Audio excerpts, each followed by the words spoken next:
Hello there. Today we're taking a look at two different cases for the Lenovo Smart Tab M10 FHD Plus, second generation. Yes, that is a mouthful, but it's a surprisingly decent tablet. I've reviewed it on this channel before, and it's got a really nice fit and finish to it.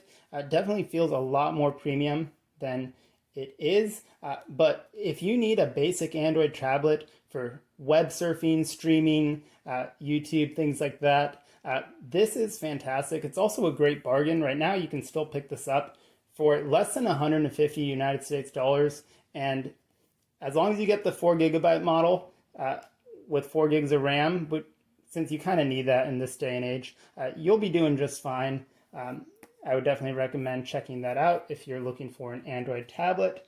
Now these cases right here, we have the Folio Case, which also includes a screen protector. I tried to apply it. It didn't work out. Tablets just have a large surface area, so the margin for error, it didn't go on cleanly, but it is there if you want it. And then of course over here we have the keyboard case.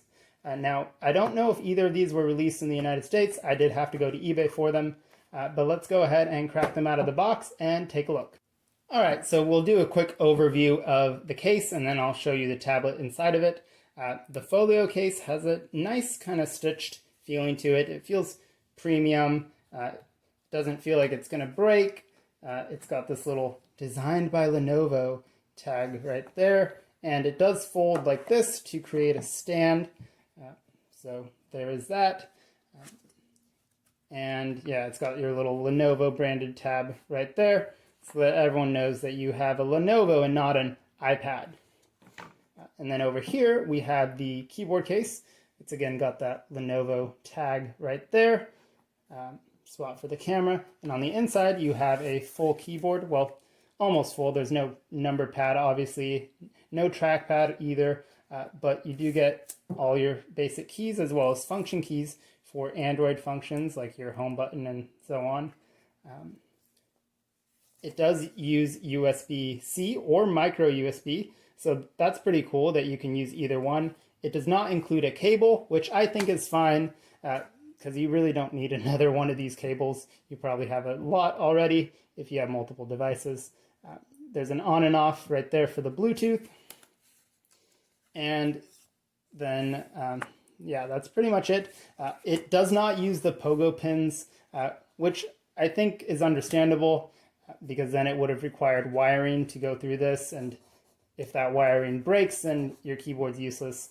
But it is unfortunate that really the only thing that uses pogo pins is the included stand.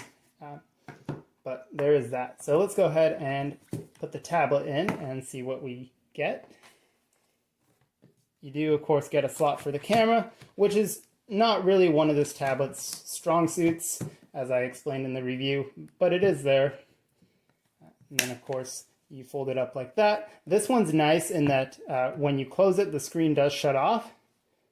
So you can see right there, it wakes up when I unfold it. I'm not sure if that's using a magnet or if it's just using the proximity sensor. I would assume the latter, but there is that, so it's nice that it turns it off for you. Now there is a little bit of slop right there in the case. Not too much that I'd be worried, but it is there.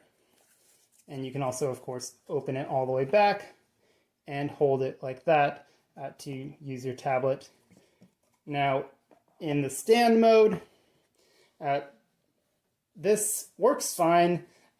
It's definitely more suited for viewing and watching, consuming content, and not really for interacting. Because if you're trying to use the touchscreen, it's going to wobble around a lot. It's not very secure. So this is definitely meant more for viewing and not interacting. So just something to note. And let's take a look at the keyboard now. It's pretty easy to slide in and out. You just pull that tab right there. And now for the keyboard. Again, it's kind of same sort of deal right there. The difference is this one uses a magnet right there. So it'll slot right in. And it connects via Bluetooth. Now I did have some trouble connecting it the first time around. It gave me a lot of trouble. I don't know why. However, after that initial connection, I haven't had any issues pairing it. it pairs pretty much instantly to the tablet. It was just that first time that it did not want to connect for whatever reason. It took almost an hour of tinkering just to get it to connect. I don't know if it was just user error on my part, but it took a while to connect the Bluetooth. But once it did, it's been fine. Now you can, of course, use this on your lap. One of the benefits of having the battery back here is that it actually makes the keyboard fairly sturdy. So there's not a lot of give. And you can definitely use this on your lap. However, the angle is not ideal. It's not adjustable, so you're kind of stuck with this one angle. And this angle is definitely more well suited for like coffee table or desktop work than it is for lap work. So just something to note as I was out testing it, is that it's definitely not the best angle for use on the lap. You can, it's just kind of an awkward angle. So it's more suited for just propping it up on a desk and going from there. And it works well. It is obviously a bit bulkier, but it's textured. It doesn't feel as premium as this one, but doesn't feel cheap either. It's functional is what it is. So those are the two main cases. There's also, of course, the included stand for the Smart Dock.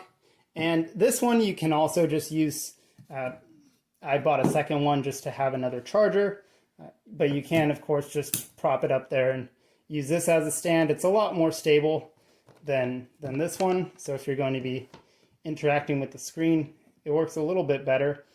This one would also let you put it vertically if you need it for like a meeting or Google Meet. For whatever reason, Google Meet does not support landscape mode on this device. So if you're using Google Meet, you got to prop it up like this. It, of course, won't charge or do anything if you do that, but it is a way to use the tablet in that vertical orientation. So yeah, those are the two different cases. Let me know your thoughts in the comments. Also, let me know your thoughts about the background. I've been going back and forth. I've used a stark white background before. I've used kind of black as well. And now I'm just using the table. I feel like it's a little bit more low-key, but let me know what you prefer if you have a preference. I'm just kind of experimenting with that. I did finish this myself. It's admittedly not the best job, but I don't know. I think it looks nice. Let me know your thoughts in the comments, and I hope to see you in another video. Take care. Bye.